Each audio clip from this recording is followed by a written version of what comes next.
பவ்வ நீருடை ஆடையாக சுற்றி பாரகலம் திருவடியா பவனம் மெய்யா செவ்வி மாதிர மெட்டும் தோளா அண்டம் திருமுடியா நின்றன்பால் செல்லகிற்பீர் கவ்வை மாகளிருந்தி வெண்ணி ஏற்ற கழல் மன்னர் மணிமுடிமேல் காகமேற தெய்வவால் வளங்கொண்ட சோழன் சேர்ந்த திருநறையூர் மணிமாடம் சேர்மின்களே. கடல் நீரை ஆடையாக அணிந்து உலக பரப்பளவை பாதங்களாகக் கொண்டு காற்றே திருமேனியாக என் திசையும் தோள்களாக அண்டமே திருமுடியாக கொண்டிருக்கும் எம்பெருமானிடம் சேர நினைப்பவர்களே,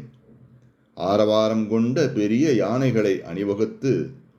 வெண்ணி என்னும் இடத்தில் எதிர்த்து போரிட்ட வீரக் கழல் அணிந்த மன்னர்களின் தலைமேல் காகங்கள் கொத்தும்படி திருநறையூர் நம்பியிடம் தெய்வவாள் பெற்று வலிமை காட்டி யுத்தம் செய்து ஜெயித்த